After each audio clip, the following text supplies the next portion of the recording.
अब बात करेंगे अगली खबर की, जहां समाजवादी पार्टी के 2 दिवसीय अधिवेशन के बाद अखिलेश यादव ने बीजेपी पर जमकर निशाना साधा है और कहा कि केवल समाजवादी पार्टी ही बीजेपी का मुकाबला कर सकती है। इसके साथ ही ओम प्रकाश राजभर के बयान पर उन्होंने कहा कि अगर अखिलेश यादव को लेकर कुछ कहा है तो वो बेहतर जानते हैं, क्योंकि उनके साथ काम कर चुके हैं। और इसके अलावा खिलाड़ियों के लिए क्या कुछ कर रही है उत्तर प्रदेश की सरकार, इन तमाम मुद्दों पर यूपी सरकार के मंत्री गिरीश चंद्र यादव से बातचीत की है संवाददाता ममता चतुर्वेदी ने।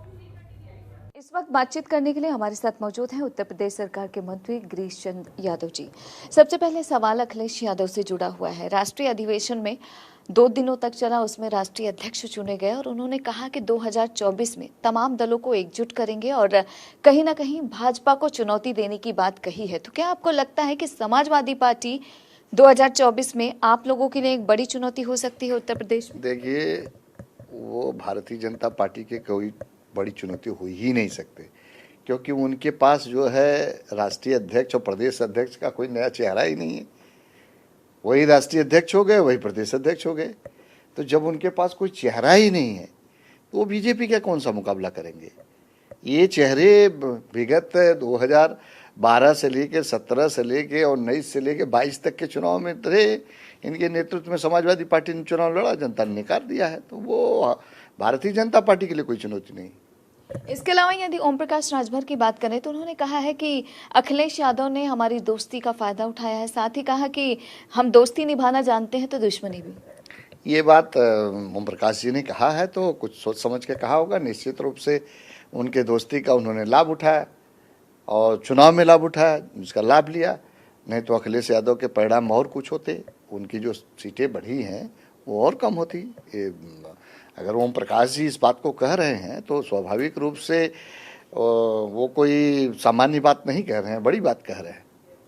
इसके अलावा यदि नेशनल गेम्स की बात करें तो खिलाड़ियों को ज़्यादा सहूलियत मिले, उसके लिए उत्तर प्रदेश सरकार क्या कर रही है? देखिए, हमारी उत्तर प्रदेश की सरकार नेशनल गेम में जो गुजरात में आयोजित हो रहा है, जिसका प्रधानमंत्री जी ने उद्घाटन किया है, वहाँ जो है खिलाड़ियों को माननीय मुख्यमंत्री जी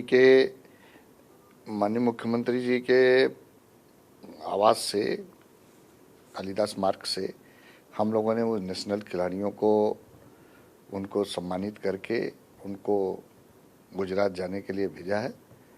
और लगभग 404 हमारे जो है खिलाड़ी गए हुए हैं प्रतिभाग करने के लिए, और उनके कोचेज और वो सब मिलाकर लगभग 462 लोग गए हुए हैं।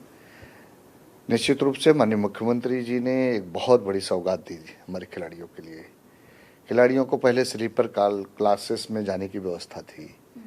माननीय मुख्यमंत्री जी ने 3 टायर की उनको व्यवस्था दी है रेल में, और एसी में जाने की व्यवस्था दिया है। निश्चित रूप से खिलाड़ियों की सुविधा को ध्यान में रखकर माननीय मुख्यमंत्री जी ने बहुत ऐतिहासिक कदम उठाया, और मैंने खेल मंत्री के नाते माननीय मुख्यमंत्री जी को धन्यवाद दिया कि इस बात के लिए कि ये बहुत ऐतिहासिक काम है और खिलाड़ियों की सुविधा के लिए आने जाने में सुविधा। वक्त देने के लिए शुक्रिया। कैमरा पर्सन शेरा सिंह के साथ ममता चतुर्वेदी, जनतंत्र टीवी।